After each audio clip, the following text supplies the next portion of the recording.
রাতে আমি, আপু, দুলাভাই আর দুলাভাইয়ের বোন মিলে অনেক রাত পর্যন্ত আড্ডা দিয়েছি। তাই ভাবলাম সকাল 10টার আগে হয়তো আর ঘুম ভাঙবে না।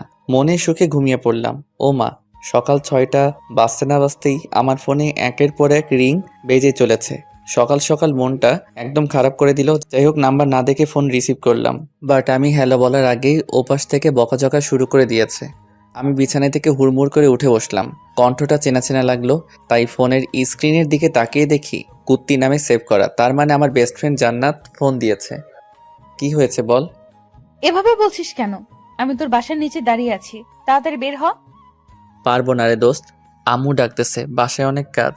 বুঝতেই তো পারছিস, বাসায় মেহমান আসছে। তোর আম্মু তোকে ডাকতেছে। রে। আচ্ছা, তোর আম্মুর কি ডায়াবেটিক্স আছে? কেন? তোর আব্বুরও তো আছে, তাই না? কদিন পরে আমারও হবে। তো কি হইছে? আচ্ছা এটা বল, তুই এগুলো জিজ্ঞেস করছিস কেন? তোর আব্বু আম্মুকে তো আমি এখন রাস্তা দিয়ে দৌড়াতে দেখলাম, একসাথে হাঁপাতে হাঁপাতে আমাকে এটাও বলেছে, কি মা কেমন আছো? তাহলে কি আমি ভুল দেখেছি বা ভুল শুনেছি? আমি চুপ করে বসে রইলাম। শয়তান মেয়েটা বাহিরে আব্বু আম্মুকে দেখে নিয়েছে। এখন কি বলি? কি হলো, চুপ কেন? মানে হয়েছে কি? এত কিছু শুনতে চাইনি, তুই নিচে আসবি নাকি আমি উপরে আসবো? না না, তুই নিচেই থাক। আপু আসছে কালকে। আর তুই আমার সাথে যে ব্যবহার দেখাচ্ছিস, যেন মনে হয় তুই আমার বিয়ে করা বউ। আচ্ছা, তাহলে তুই আয়। ওকে, আসতেছি। 5 মিনিট দাঁড়া, আমি 10 মিনিটে রেডি হয়ে আসছি। গুনে গুনে আধা ঘন্টা পর বের হয়েছি। এতক্ষণ শুধু জানালার ফাঁকা জায়গা দিয়ে জান্নাতের অপেক্ষা করতে করতে কেমন ছটফট করছে এগুলো দেখলাম। নিচে নামতেই জান্নাত আমার শার্টের কলারটা চেপে ধরলো। আজ কেমন যেন জান্নাতকে একটু বেশি সুন্দর লাগছিল। জান্নাত এমনিতে বেশ সুন্দরী মেয়ে, আর আজকে তো রাগে লাল হয়ে গেছে, তাই আরো সুন্দর লাগছিল। জান্নাত বলে উঠল, কুত্তা, আমাকে এতক্ষণ অপেক্ষা করালি কেন? আর বলিস না, বাসায় দুলাভাই আসছে, এটা নিশ্চয়ই জানিস। তো বের হতে যাব, এমন সময় দুলাভাই এসে হাজির। আমাকে বলে, হ্যাঁ কোথায় যাও এত সকালে? কি করতে যাও? নানা রকমের প্রশ্নের উত্তর দিয়ে আসতে লেট হয়ে গেছে, সরি। বুঝেছি। কি বুঝলি? এই যে এত মিথ্যা কথা তো ঠোঁটের ডগায় থাকে। আচ্ছা চল, অনেক দেরি হয়ে যাচ্ছে। বেচারাটা হয়তো অপেক্ষা করতে করতে শেষ হয়ে যাচ্ছে। ওয়েট ওয়েট, এই বেচারাটাকে?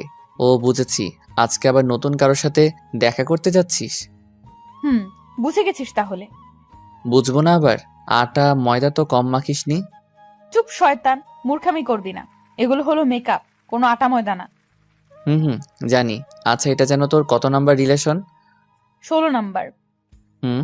আচ্ছা এটা বল, 16 জনের মধ্যে তোর সব থেকে বেশি কতদিন রিলেশন ছিল? একদিন 3 ঘন্টা 45 সেকেন্ড। এটাই সর্বোচ্চ রিলেশন? কি করব বল? যার সাথে ফ্রি ভাবে কথা বলি তার সাথে ঝগড়া শুরু করে দিই। অবশেষে রাগ কন্ট্রোল করতে না পেরে ব্রেকআপ করে দিই। কিন্তু দেখ, তোর আর আমার কতদিনের ফ্রেন্ডশিপ, আজ পর্যন্ত ঝগড়া হয়নি। কি বললি আবার বলতো? ঠিক তা না, ঝগড়া হয় ঠিক আছে, কিন্তু আমি জানি তুই কিছু মাইন্ড করিস না। তুই ওরকম ছেলেই না। ও আচ্ছা আচ্ছা, আমি ওরকম ছেলেই না, তবে কি রকম ছেলে শুনি? এখন দেখছি আমাকে নিয়েও গবেষণা করা শুরু করে দিয়েছিস। বেশি কথা না বলে তাড়াতাড়ি পা চালা। এমনিতেই অনেক দেরি হয়ে গেছে, আজকে ফার্স্ট মিট ওর সাথে, তাই আর দেরি করা যাবে না। রেস্টুরেন্টে গিয়ে দেখি জান্নাতের সাথে দেখা করবে বলে ছেলেটা বসে আছে। ছেলেটা জান্নাতকে দেখেই হাঁ করে এক দৃষ্টিতে তাকিয়ে রয়েছে। আমি বললাম, কি ভাই, এত সুন্দরী মেয়ে আগে কখনো দেখেননি বুঝি? না ভাই, আগে এত সুন্দরী মেয়ে কখনো দেখিনি। পরি, একদম পরি। ছেলেটা জান্নাতের গুণগান করা শুরু করলো। এক কথায় ন্যাকামো যাকে বলে। ছেলেটি জান্নাতকে বলে, তোমার ঠোঁটের নিচের তিলটা অনেক সুন্দর, চোখ নাক ঠোঁট তো মাশাল্লাহ, চুলগুলো তো অনেক লম্বা লম্বা দেখা যাচ্ছে। জান্নাতের দিকে তাকাতেই দেখি এত প্রশংসা শুনে আরো বেশি করে ভাব নিচ্ছে। অবশ্য ছেলেটা ঠিকই বলেছে। এতদিন তো ভেবেছি জান্নাতের এসব কিছু শুধু আমার একারই ভালো লাগে, তবে এখন দেখছি এগুলো তো সবার নজরে। কিন্তু এসব কিছু আর সহ্য হচ্ছে না, তাই ছেলেটাকে বললাম, আরে ভাই আপনি কি একটু থামবেন? ছেলেটা চুপ হয়ে গেল। জান্নাতকে বললাম, ছেলে পছন্দ হয়নি, ওঠো এখান থেকে। কেন, কি হয়েছে? ভালোই তো আছে। মিষ্টি মিষ্টি কথা বললেই তো তোর কাছে ভালো, কিন্তু এরকম ন্যাকামো করা ছেলেদেরকে আমার একদমই পছন্দ না। তুই পছন্দ করে কি করবি? রিলেশনটা আমি করব। ও আচ্ছা, রিলেশন তুই করবি, আমার কি তাই না? তাহলে আমাকে সকাল সকাল ঘুম থেকে তুলে এখানে নিয়ে আসলি কেন? আমাকে কি তোর বডিগার্ড পাইছিস? তোর বাপে আমাকে টাকা দিয়ে রাখছে তোর দেখাশোনা করার জন্য। আরও অনেক কথা শুনিয়ে রেস্টুরেন্ট থেকে বেরিয়ে পড়লাম। বের হতেই দেখি পিছন পিছন জান্নাতও চলে আসছে। কি আসতেছিস কেন? যা না পিরিত কর গিয়ে। আরও কিছু বলতে যাব কিন্তু জান্নাত আমার মুখ চেপে ধরে বলল, চুপ শয়তান, অনেক কথা শুনিয়েছিস, আর না, আর একটা কথা বললে খুন করে ফেলবো এই বলে দিলাম। আমি বললাম, হাত সরা আমার মুখ থেকে। এত পারফিউম কেউ দেয় নাকি, তাও আবার হাতে? হুম, বাপের টাকা বেশি হয়েছে তাই নষ্ট করছি, তাতে তোর কি? হুম, আমি তো ফকিন্নি, আমার বাপের টাকা নাই তাই না? আচ্ছা এটা বল, আমি 16টা ছেলের সাথে দেখা করছি, সেখান থেকে তুই কয়টায় সাথে আমার ব্রেকআপ করাইছিস? আর আমি নিচ থেকে কয়টায় ব্রেকআপ করছি? 15 বার আমি ব্রেকআপ করিয়েছি ফার্স্ট মিটেই, আর একবার আমি এসেছিলাম না, তাই সেদিন তো রিলেশন হয়েছিল, কিন্তু ঝগড়া করে পরদিনই তুই ব্রেকআপ করে দিয়েছিস। তাহলে বুঝ আমার রিলেশন তুই ব্রেকআপ করিস, তারপরও কি তোকে না নিয়ে কখনো কারোর সাথে দেখা করেছি? আজকে তো এমনিই তোকে একটু রাগালাম। ও, আচ্ছা হুসাইন, আমার কপালে কি প্রেম নাই, নাকি প্রেমের কপাল আমার নেই, কোনটা? জানি না। ভালো ছেলে কোথায় পাবো যাকে তুই নিজে পছন্দ করে আমাকে দিবি? জানি না। আচ্ছা তুই কিন্তু ততটাও খারাপ না, আর তোকে দেখে অনেক মেয়ে ক্রাশ খায়, অনেক আগে থেকে দেখে আসছি, ভাবিস না পাম দিচ্ছি। তো তাহলে তুই আমার হয়ে যা না প্লিজ। নাকের মধ্যে একটা ঘুষি মেরে চোখা নাক ভুতা করে দিব। তুই শুধু আমার খুব ভালো একটা ফ্রেন্ড, সো ভুলেও অন্য কিছু হওয়ার চিন্তাও করবি না, কারণ আমি তোকে ওসব নজরে কখনো দেখিনি। দূর, আমি তো মজা করছিলাম। কিন্তু জান্নাতের চোখ মুখে ফুটে উঠেছে ও আমাকে পছন্দ করে, বাট ফ্রেন্ডশিপ নষ্ট হওয়ার ভয়ে কিছু বলতে পারছে না। সেদিনের মতো বাসায় চলে আসলেও মনের মধ্যে একরকমের খুঁতখুঁত সৃষ্টি হচ্ছে, কারণ জান্নাতের সাথে আমার অনেক দিনের ফ্রেন্ডশিপ, প্রায় 4 বছরের কাছাকাছি। তবে এত লম্বা সময়ও কখনো বুঝতে পারিনি জান্নাত আমাকে ভালোবাসে। ও এত রিলেশন করতে চাই কিসের জন্য সেটা এখন বুঝতে পেরেছি। জান্নাত দেখতে চাই ও রিলেশন করলে আমি কোনো রিয়্যাক্ট করি কিনা। আমি সত্যি খুব বোকা, এতদিন পর এত বড় সত্যিটা জানতে পেরেছি। এগুলো ভাবতে ভাবতে সিঁড়ি দিয়ে উপরে উঠছিলাম, এমন সময় দুলাভাইয়ের বোন আখির সাথে ধাক্কা লাগলো। আমি খুব ভালো করে বুঝেছি এটা হঠাৎ ধাক্কা না, আখি ইচ্ছে করে দিয়েছে। কি চোখে দেখেন না নাকি? সরি। সরি মানে? এভাবে হবে না।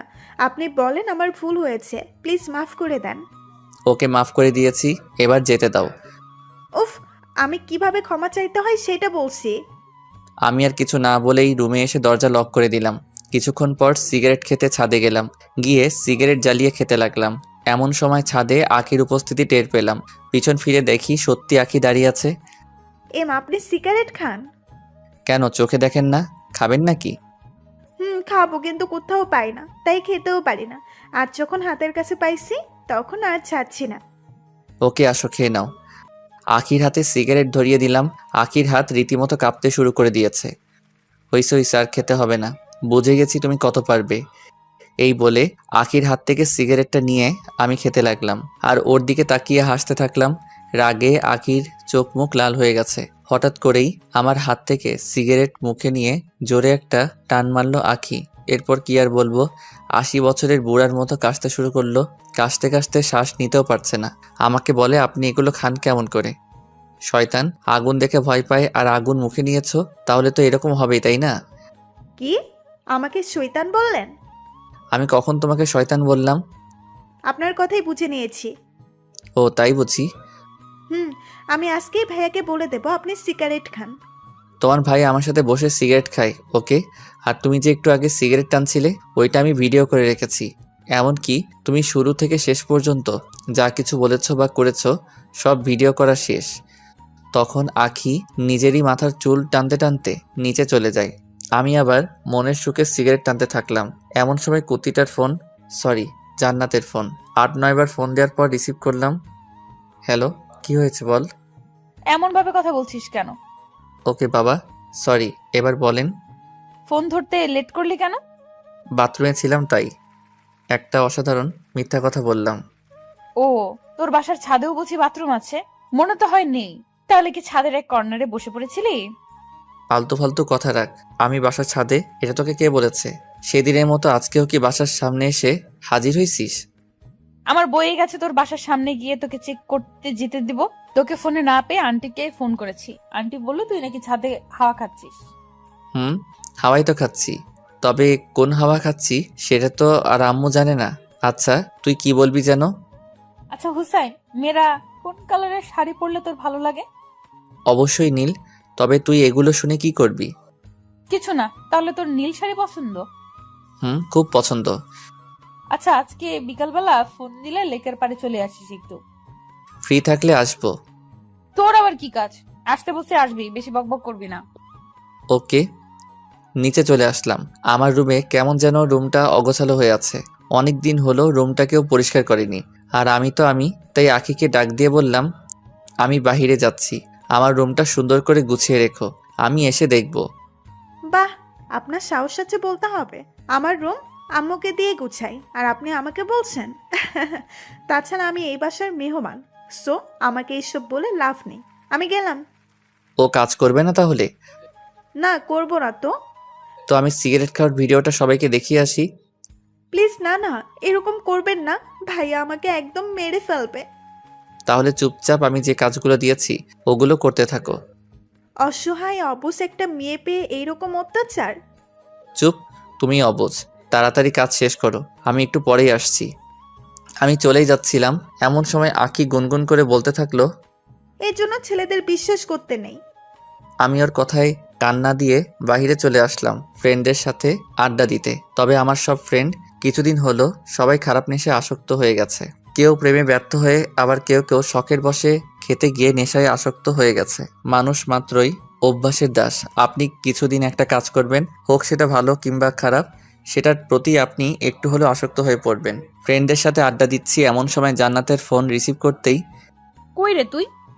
এই তো বাহিরে ফ্রেন্ডের সাথে আড্ডা দিচ্ছি। তাড়াতাড়ি লেকের পাড়ে চলে আয়। আমি বাইক নিয়ে 5 মিনিটের মধ্যে লেকের পাড়ে পৌঁছে দেখতে পেলাম জান্নাত নীল শাড়ি পরে বসে আছে। জান্নাতকে দেখতে এতটাই সুন্দর লাগছিল যে আমি বাইক সহ মাটিতে পড়ে গেলাম। এটা দেখে জান্নাত হাসতে শুরু করে দিল। ওর হাসি দেখে আমার চোখ কপালে উঠে গেল। মানুষ এতটা সুন্দর করে হাসতে পারে জানা ছিল না। আমি বাইকটা তুলে হাত পা থেকে ধুলাবালি সরিয়ে জান্নাতের কাছে যেতে লাগলাম। যত কাছে যাচ্ছি ততই যেন বুকের ভিতর ঝড় উঠে যাচ্ছে। জান্নাতের পাশে বসে কোনো কথা না বলে এক দৃষ্টিতে জান্নাতকে মন ভরে দেখছি। কি হলো, এভাবে কি দেখছিস? তোকে দেখছি। ঠিক তখনই হালকা হিমেল হাওয়া বাতাসে জান্নাতের চুলগুলো আমার মুখের উপর আছড়ে পড়ল। জান্নাতের চুলের মাতাল করা সুঘ্রাণ আমাকে এক প্রকার পাগল করে দিচ্ছিল। আমি জান্নাতকে বললাম, আমি যদি এখন জ্ঞান হারিয়ে ফেলি তাহলে আমাকে একটু কষ্ট করে বাসায় দিয়ে আসিস তো। অবশ্যই। আর তুই আমার দিকে এভাবে ড্যাব ড্যাব করে তাকাবি না, আমার লজ্জা লাগে। এই বলে জান্নাত ওর হাত দিয়ে আমার চোখ দুটো ঢেকে দিল। কিছুক্ষণ এভাবে জান্নাতের পাশে চুপচাপ বসে থাকার পর জান্নাত বলে উঠল, কুত্তা, তোর কি আজকের দিনের কথা একটুও মনে নেই? আজকে কি যেন? আজকের এই দিনে তোর সাথে আমার পরিচয় হয়েছিল। গত 4 বছর আগে তোর ওয়ালেট হারিয়ে গিয়েছিল, আমি তোর ওয়ালেট খুঁজে দিয়েছিলাম। সেই দিন থেকেই আমাদের এতদিনের ফ্রেন্ডশিপ। তোর কি এগুলো কিছুই মনে নেই? আমি মাথা চুলকাতে চুলকাতে বললাম, হ্যাঁ আছে তো। বাল আছে। পচা কথা বলবি না। আচ্ছা, এখন আমার যেতে হবে, আমি আজ উঠি। এত সহজে তো ছাড়ছি না। আজকে আমাদের ফ্রেন্ডশিপের 4 বছর পূর্ণ হলো।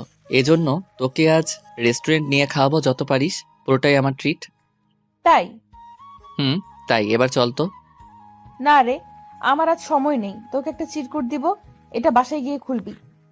আমি চিরকুট নিয়ে পকেটে যত্ন সহকারে রেখে দিয়ে বললাম, এবার চল। জান্নাত তখন আমার হাতে একটা ঘড়ি পেরিয়ে দিচ্ছে আর বলছে, ঘড়িটা আমি অনেক পছন্দ করে কিনেছি। ভেবেছি ঘড়িটা এমন একজনকে দিব যাকে আমি কখনো ভুলতে চাই না।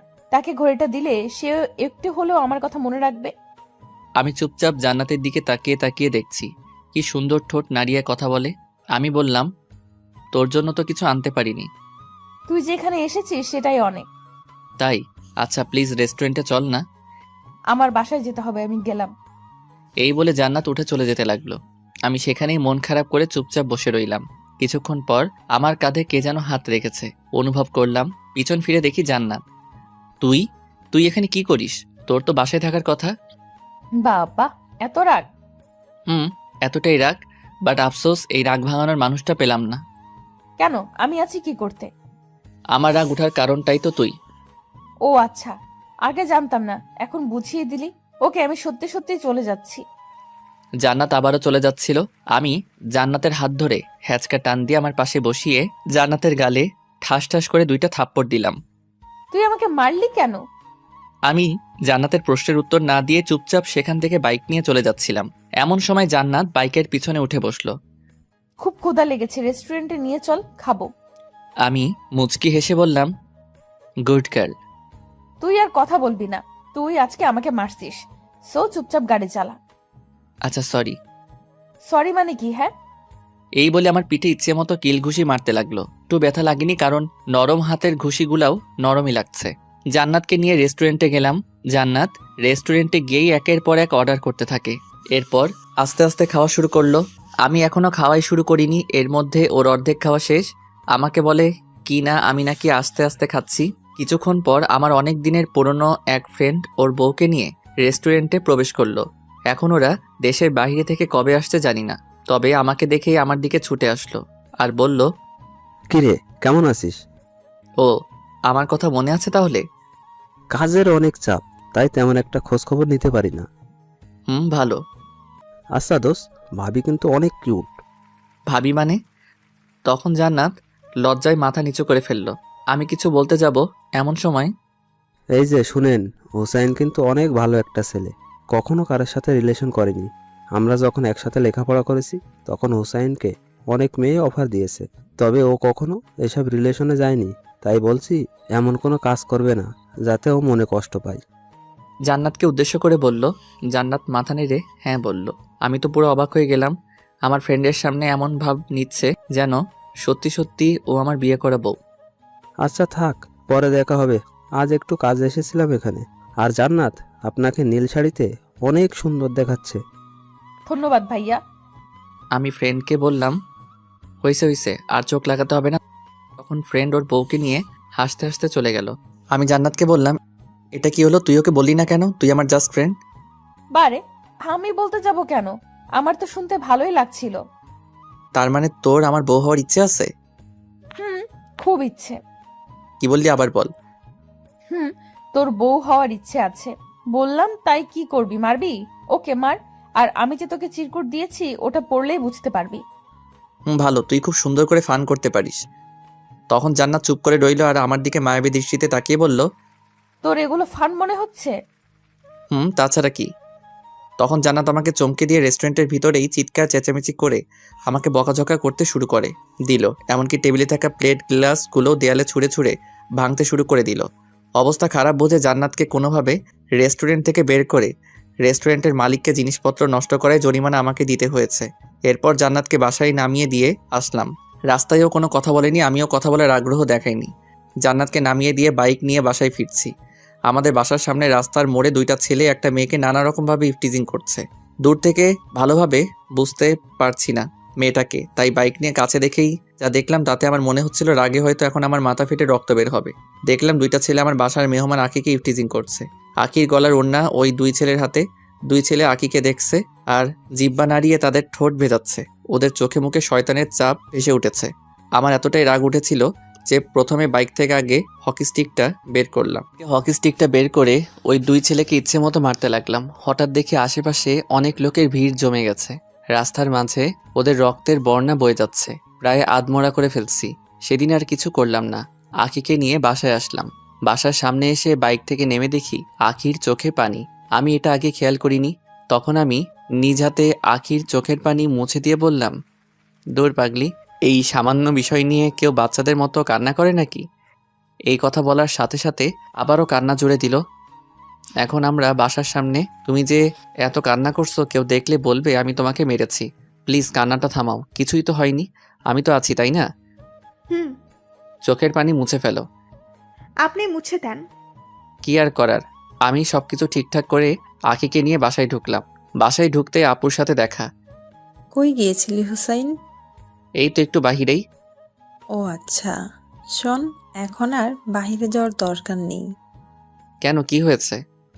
শুনলাম বাহিরে নাকি একটা ছেলে একাই দুজন ছেলেকে এমন মারছে যে তাদেরকে আমাদের এই হসপিটালে রাখিনি, অন্য জায়গাতে নিয়ে যেতে হয়েছে। ও আচ্ছা তাই। কি বদমাশ ছেলে রে বাবা, একাই দুজনকে মেরে হসপিটালে পাঠিয়ে দিয়েছে। এই কথা শুনে আখি উহু করে হেসে ফেলল। আপু আখিকে বলল, কি হয়েছে, তুমি হাসলে কেন? কিছু না, এমনি। আপু। আর আমার তো রক্ত দেখলেই ভয় লাগে। কি, তোর রক্ত দেখলে ভয় লাগে? খুব ভয় করে।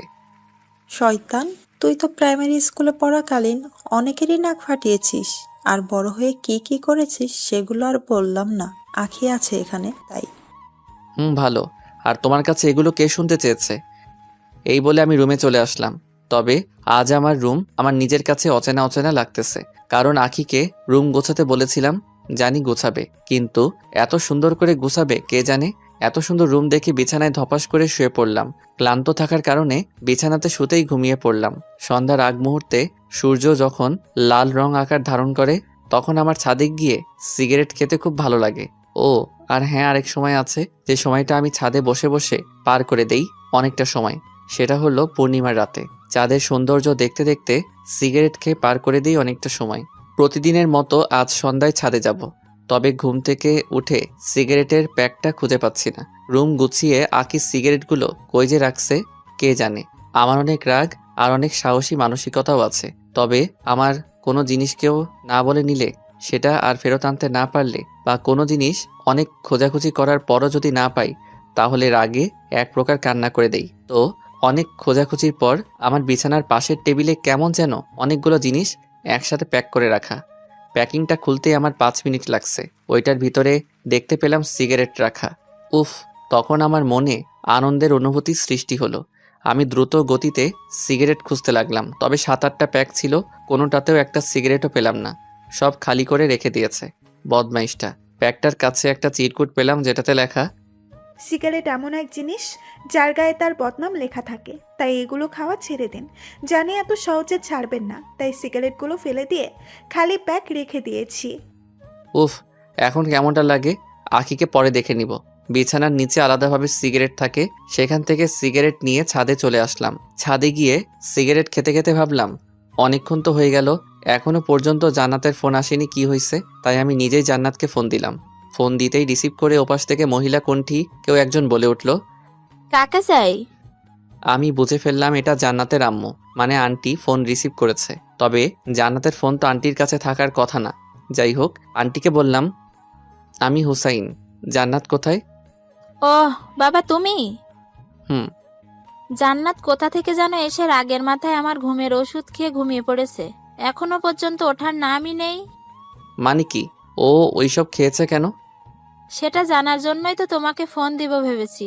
তবে জান্নাতের ফোনের কিছু বুঝি না, তাই অনেক চেষ্টা করার পরও ফোন দিতে পারছি না। এরপর তুমিই ফোন দিলে। ও আচ্ছা, জান্নাতের এখন কি অবস্থা? আমি কি আসবো?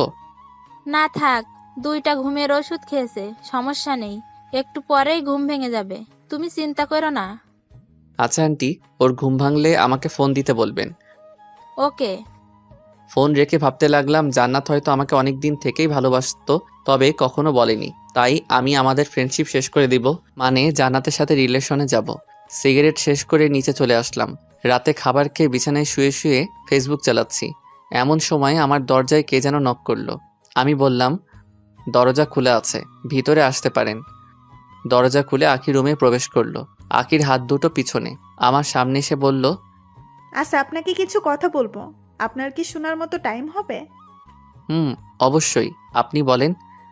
আপনাকে আমার প্রথম দেখাতেই ভালো লেগেছিল, এরপর ধীরে ধীরে আপনার প্রেমে পড়ে গিয়েছি। এখন সবসময় আপনার কথাই ভাবি। সত্যি বলতে আপনাকে আমি প্রচুর ভালোবেসে ফেলেছি। দেখো আখি, এটা কখনোই সম্ভব না। এত কিছু জানি না, আপনাকে ভালোবাসি এটাই জানি। এই বলে হাত বাড়িয়ে ফুল দিল। আমি ফুলটা নিয়েছি, কারণ হলো ফুল তো কোনো দোষ করেনি। আখি হাসতে হাসতে আমার রুম থেকে চলে গেল। ঠিক তখন মনে পড়ল, জান্নাত আমাকে একটা চিরকুট দিয়েছিল, ওইটা প্যান্টের পকেটে রেখেছি।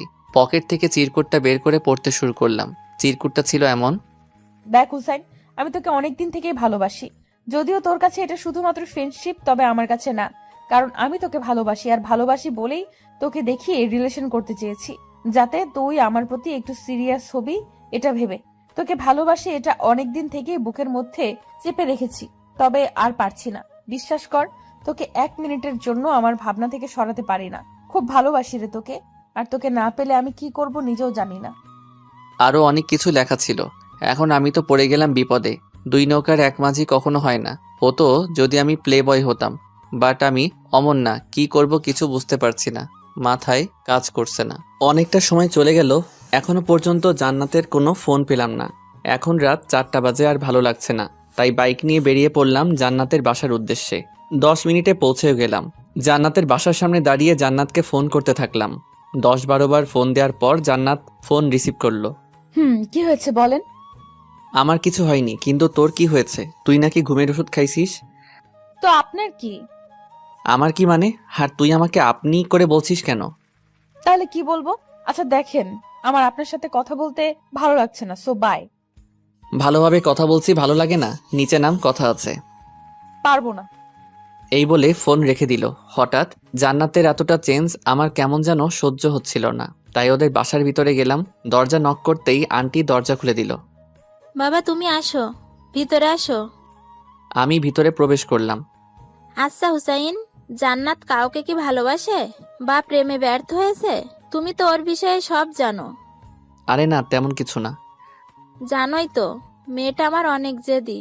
ওর বাবা তো ব্যবসার কাজে বাইরে গিয়েছে, তাই জান্নাতকে নিয়ে আমার অনেক চিন্তা হয়। কখন যে কি করে বসে পাগলি মেয়েটা। আপনি চিন্তা করেন না, আমি আছি তো। হুম। জান্নাত কোথায়? ও তো উপরে ওর রুমেই। আমি উপরে গিয়ে জান্নাতের দরজাতে নক করলাম, বাট কোনো সাড়া শব্দ পেলাম না। আমার ডাকাডাকিতে আন্টিও নিচ থেকে চলে এলো। আন্টিও অনেক ডাকাডাকি করলো, কিন্তু কোনো কাজ হলো না। জান্নাত কিছুতেই দরজা খুলছে না। রাগ থাকা ভালো, কিন্তু এতটা রাগ মোটেও ভালো না। আমি সেখান থেকে মন খারাপ করে বাসায় চলে আসলাম। বাসায় এসে নিজেকে পাগল পাগল লাগতেছিল। আমি এজন্য আমার লাইফে কারোর সাথে রিলেশন করিনি, কারণ আমি জানি রিলেশনে সুখের চেয়ে দুঃখের পরিমাণটাই বেশি হয়। কেউ যদি জাস্ট একবার মন থেকে 3-4 বছর রিলেশন করে সেই প্রেমে ব্যর্থ হয়, তাহলে তারা জীবনটা নষ্ট করতে 1 মিনিটও ভাবে না। ছোটবেলা থেকে যেই ভয়টা পেয়ে এসেছি, আজ সেটাই হলো আমার সাথে, কারণ আমি জান্নাতকে ভালোবেসে ফেলেছি। কোনো এক কবির কথা, একটা ছেলে মেয়ে কখনো ভালো বন্ধু হতে পারে না, কোনো না কোনো সময় প্রেমে পড়বেই। আমি জানি না কথাটা কতটুকু সত্যি, কিন্তু আমি জান্নাতকে অসম্ভব ভালোবেসে ফেলেছি, এইটুকু বলতে পারি। রাত প্রায় 10টা বাজলো বলে আমার মনটা ভীষণ খারাপ, তাই এক হাতে গিটার, অন্য হাতে সিগারেটের প্যাক নিয়ে ছাদে চলে আসলাম। আমি গিটারিস্ট, গিটার বাজাতে ভালোবাসি। প্রায় সময় ফেসবুক লাইভে আসি, কারণ আমার গিটার বাজানো অনেকেরই পছন্দ।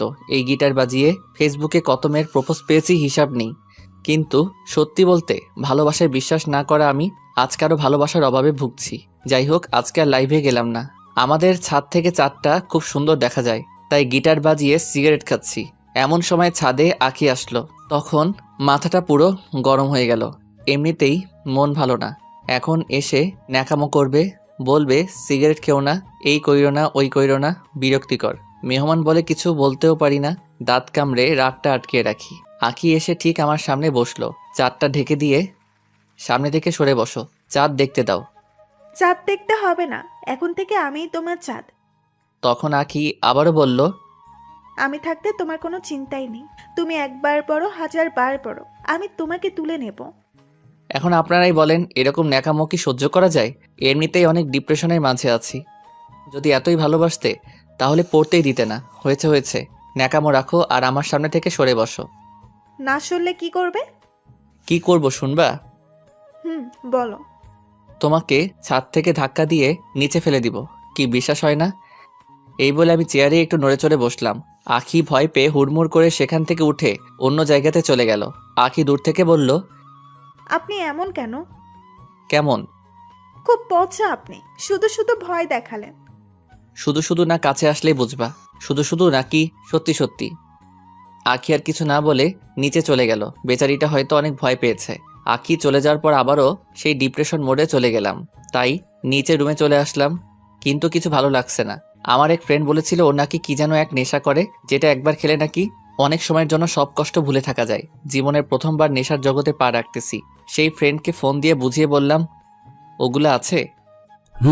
আছে। কেন? খাবো।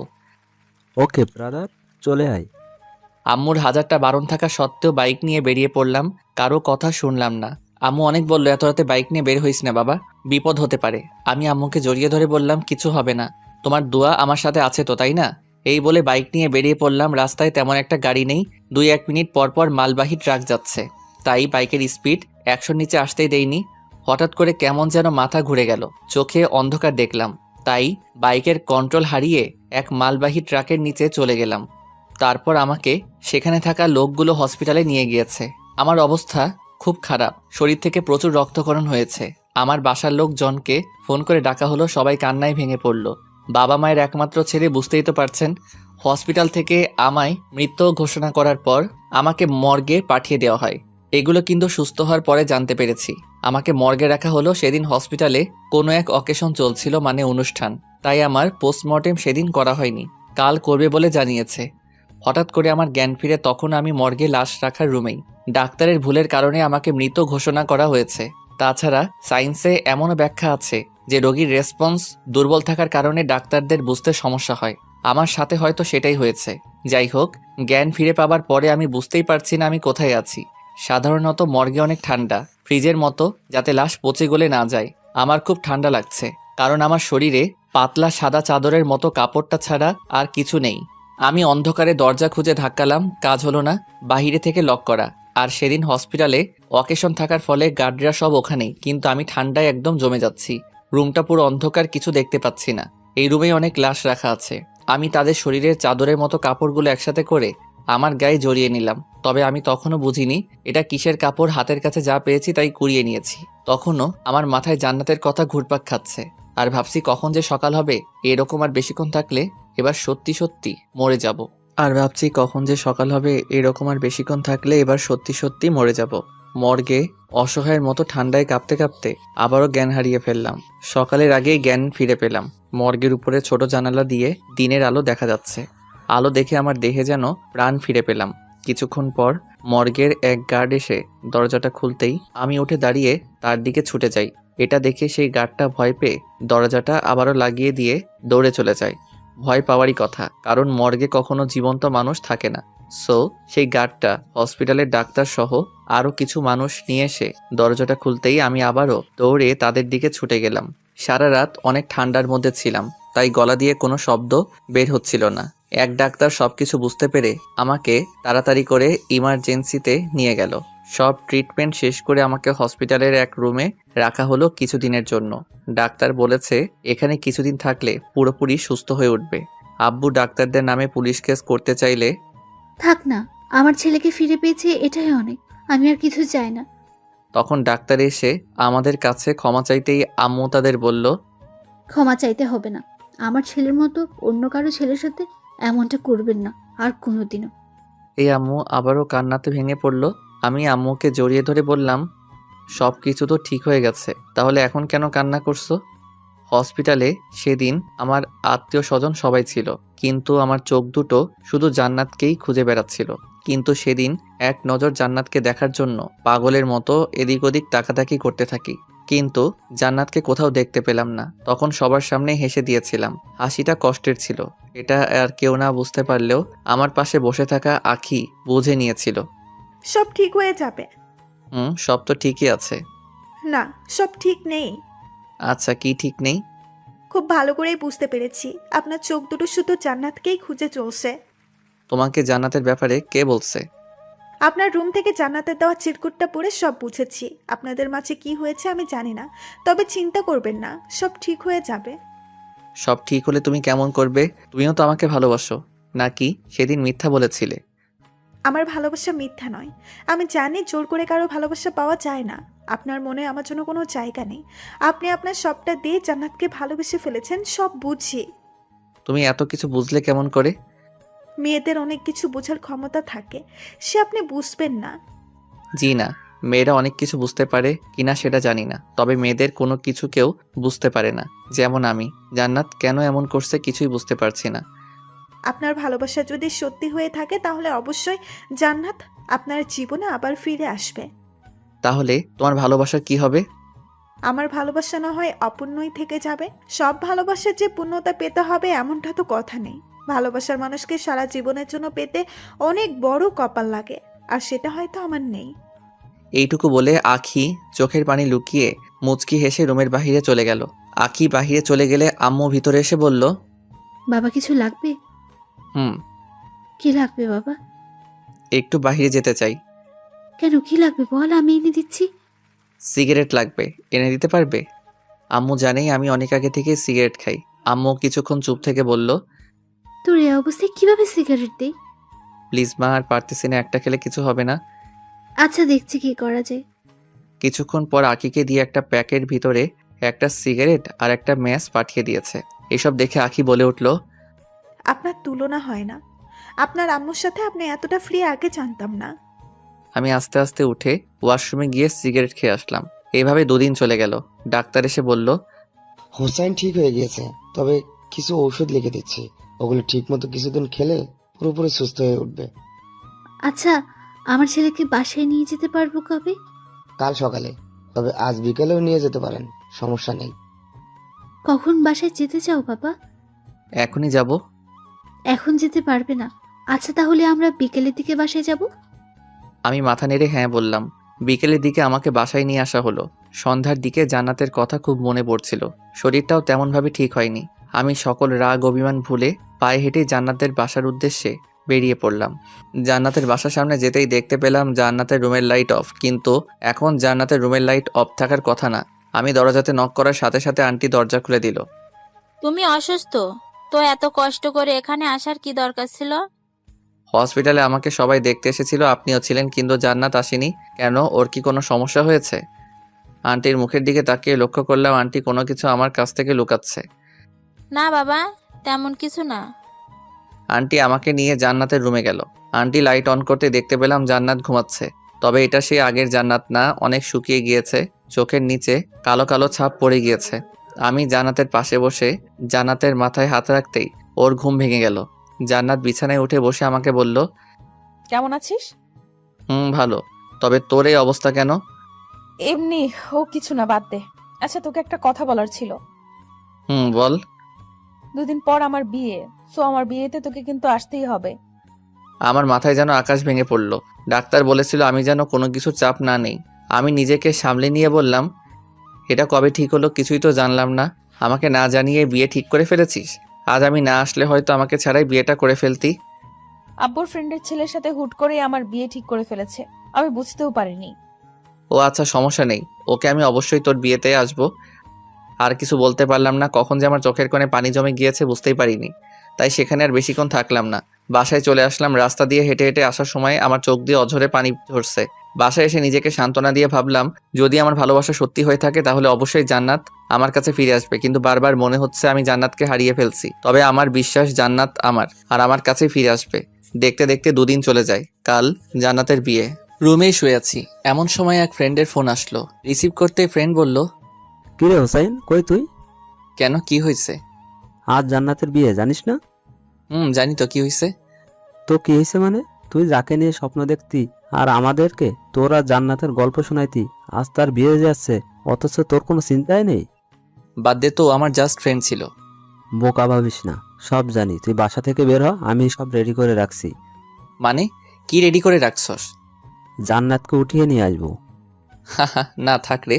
আর জান্নাত আমার সাথে কখনো আসবে না। আসবে না মানে? অজ্ঞান করে নিয়ে আসবো? ভাব নেওয়ার জায়গা পায় না মেয়েটা। আচ্ছা বাদ দে তো এসব, এখন রাখছি। এই বলে আমি ফোন রেখে দিলাম।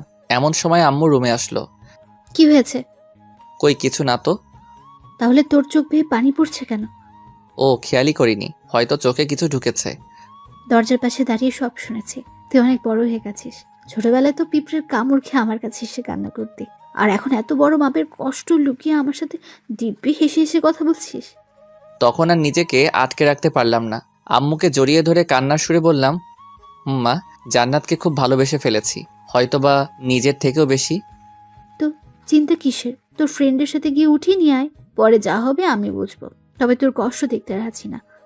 জান্নাত যদি জাস্ট একবার বলতো যে আমাকে ও এখনো ভালোবাসে, তাহলে জান্নাতকে আমার কাছ থেকে কেউ আলাদা করতে পারতো না।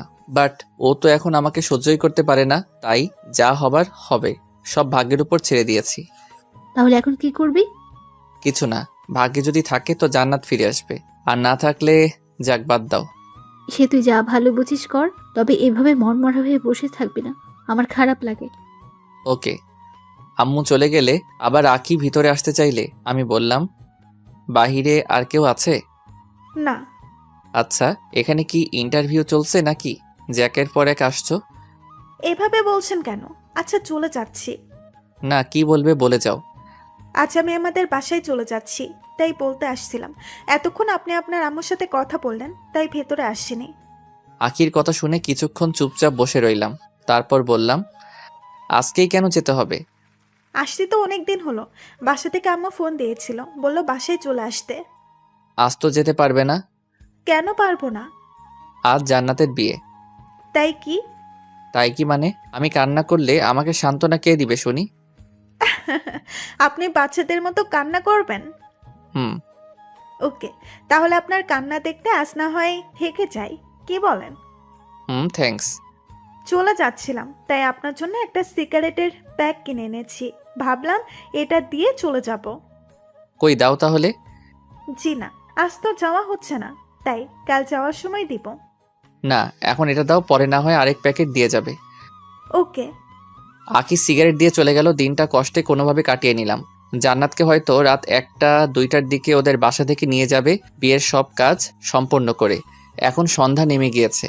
কষ্টটা যেন ধীরে ধীরে বেড়েই চলেছে। আজ সারাদিন আমার রুম থেকে বের হয়নি।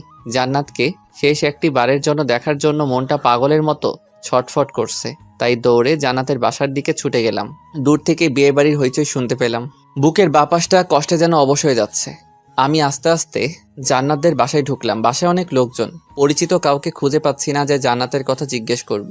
হঠাৎ জান্নাতের এক মেয়ে ফ্রেন্ডকে দেখতে পেলাম। ওর নাম রূপা।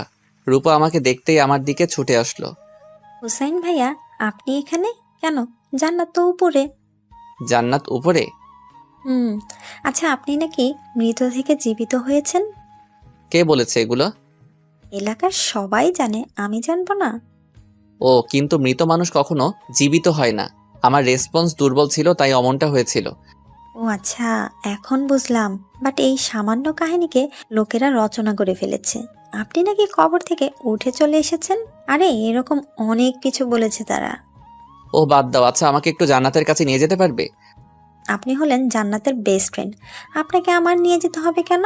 আপনি তো নিজেই যেতে পারেন। রূপার কথা শুনে জান্নাতের আর আমার সেই আগের মিষ্টি ফ্রেন্ডশিপের কথা মনে পড়ে গিয়েছে। কতই না সুন্দর ছিল সেসব দিনগুলো। এগুলো ভাবতে ভাবতে চোখের কোণে অনেকটা পানি জমে গিয়েছে। আমি রূপাকে বললাম, আচ্ছা তুমি যাও তাহলে। রূপা চলে গেলে আমি উপরে গেলাম। দরজার বাহির থেকে জান্নাতকে দেখতে পেলাম। জান্নাতের দিকে তাকিয়ে চোখ ফেরাতে পারছি না। জান্নাত এমনিতে অনেক সুন্দর, তার মাঝে আজ আবার বিয়ের সাজে। কখনো পরি দেখিনি, তবে পরিদের বিষয়ে যতটুকু শুনেছি তার থেকে জান্নাত কোনো অংশে কম নয়। সেখানে আর বেশিক্ষণ থাকতে পারলাম না। দ্রুত বাসায় চলে আসলাম। নিজের উপর এত রাগ হচ্ছিল বলে বোঝাতে পারবো না। কেন যে সেদিন জান্নাতের ভালোবাসা অবহেলা করেছি। সেদিন জান্নাতকে ফিরিয়ে না দিলে আজ হয়তো আমার এমন দিন দেখতে হতো না। রাগে আমার রুমের জিনিসপত্র ভাঙতে শুরু করে দেই। জিনিসপত্র ভাঙার শব্দ পেয়ে নিচ থেকে আম্মু আপু চলে আসে। আমাকে সান্ত্বনা দিয়ে তারা চলে যায়। আমাকে বলে ঘুম আসতে, তবে ঘুম আসছিল না বলে 3-4টা ঘুমের ওষুধ একবারে খেয়ে ফেলি। এখন আর বিছানায় উঠতে পারিনি। বিছানার নিচে ফ্লোরে ঘুমিয়ে পড়লাম। সকালে ঘুম থেকে উঠে অনুভব করলাম আমি বিছানাতে শুয়ে আছি। আমার কপালে কে যেন চুমু খাচ্ছে। চোখ খুলতেই দেখতে পেলাম জান্নাত আমার পাশে বসে কপালে চুমু দিচ্ছে। নিজের চোখকে যেন বিশ্বাস করতে পারছি না, তাই হালকা করে আমার শরীরে চিমটি কাটলাম, এটা ভেবে যে আমি স্বপ্ন দেখছি না তো।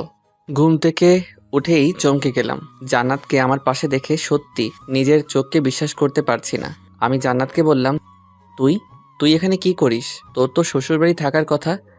রাখ তোর শ্বশুর বাড়ি। সারা রাত এভাবে তোর পাশে বসে বসে তোকে ডাকাডাকি করতেছি, তাও তোর ঘুম ভাঙাতে পারলাম না। পারবি কেমন করে? অনেকগুলো ঘুমের ওষুধ খেয়ে ঘুম দিয়েছি। এই কথা বলা মাত্রই জান্নাত আমার বুকের উপর উঠে বসে আমার গালে মিষ্টি মিষ্টি থাপ্পড় মেরে বলতে থাকে, শয়তান, তুই এগুলো খাইছিস কেন? তোর কাছ থেকে তো শেখা এগুলি খাওয়া। আমি আগে অবশ্যই খেয়েছি, যার ফলে আমার শরীর স্বাস্থ্য মাঝখানে নষ্ট হয়ে গিয়েছিল। এখন আর খাই না, তাই আবার ঠিক হয়ে গিয়েছে। সেটা তো দেখতেই পারছি, তবে তুই এখানে কেন? তাহলে কোথায় থাকবো? শ্বশুর বাড়ি? হুম।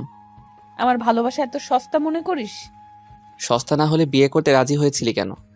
আবুর ফ্রেন্ডের ছেলের সাথে আমাকে জোর করে বিয়ে দিতে চেয়েছিল। আমি রাজি হয়েছি বলে আজ এখানে আসতে পেরেছি, না হলে কি? না হলে আমাকে আটকে রেখে জোর করে বিয়ে দিয়ে দিত। বুঝেছি, তবে আমাকে তো বলতে পারতি এসব কথা। বলবো কেন? তুই যে আমাকে প্রথমে অবহেলা করেছিস সেটা ভুলে গিয়েছি ভেবেছিস? কিচ্ছু ভুলিনি, তাই তোকে একটু শিক্ষা দিলাম। এটা একটু শিক্ষা, আর একটু হলে তো মরেই যেতাম। ভালো। ভালো। তবে তুই এখন আমার বুকের উপর থেকে নেমে অন্য জায়গাতে বস গিয়ে। জি না, আমি তোর বুকের উপরেই বসে থাকবো। কি করবি তুই? সত্যি ব্যথা লাগতেছে, রাতে কিছু খাইনি। এমন সময় আঁকি রুমে আসলো, এসে বলল আমাকে আর জান্নাতকে আম্মু নিচে ডাকছে। জান্নাত আমার উপর থেকে উঠে বসে আঁকিকে বলল, তুমিই তাহলে আখি? হুম। হুসাইনের মুখে তোমার কথা অনেক শুনেছি, যা শুনেছি তার থেকে কোনো অংশে কম নয়। অনেক সুন্দরী তুমি।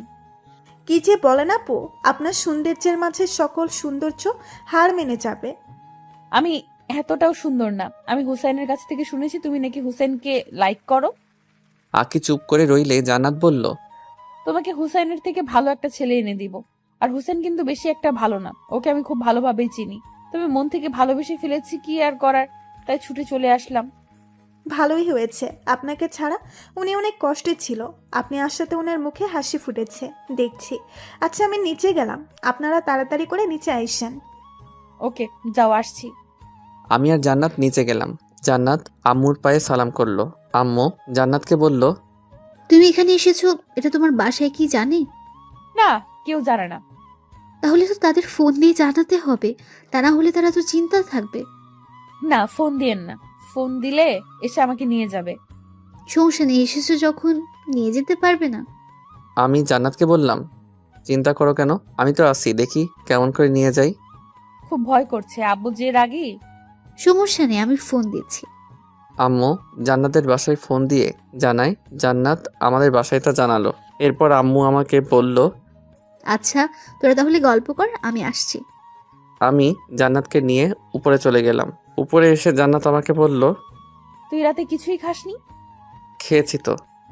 কি খাইছিস? এই ধর সিগারেট আর নেশা জাতীয় অনেক কিছু। এসব খেয়ে কি লাভ বলতো আমাকে? জানি না। ভালো, তুই থাক, আমি নিচ থেকে আসছি। কই যাস? নিচে। আবার পালিয়ে যাবি না তো? তখন জান্নাত আমার দিকে ভ্রু কুচকে কিছুক্ষণ তাকিয়ে থেকে আমাকে ভয় দেখিয়ে নিচে চলে গেল। কিছুক্ষণ পর আমার জন্য জান্নাত নুডলস করে নিয়ে এসে আমাকে খাইয়ে দিতে শুরু করলো। আমিও মনের সুখে খাওয়া শুরু করলাম। সব নুডলস কখন যে শেষ করে ফেলেছি নিজেও জানি না। আচ্ছা, নুডলস কে রান্না করেছে? কে আবার? আমি। ও, খুব ভালো হয়েছে, প্লিজ আবার করে নিয়ে আসবি। ওকে, যাচ্ছি। জান্নাত আবারও নুডলস করে নিয়ে আসলো। আমি জান্নাতকে বললাম, তুমি রাতে কিছু খেয়েছো? চিন্তায় ভালো লাগে না, আবার খাওয়া। তার মানে রাতে কিছু খাওনি? না। এর জন্যই তোমাকে আবার নুডলস করে আনতে বলেছি। কেন, তুমি খাবে না? আর কত খাবো, অনেক খেয়েছি।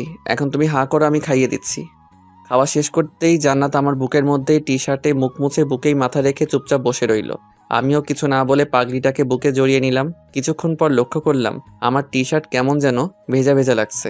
জান্নাতের মাথা আমার বুকের উপর থেকে উঠাতে চাইলে জান্নাত আরো শক্ত করে আমাকে জড়িয়ে ধরলো। আমি কোনোভাবে জান্নাতের মাথা উঁচু করতেই দেখতে পেলাম জান্নাত কান্না করছে। কান্না করছো কেন?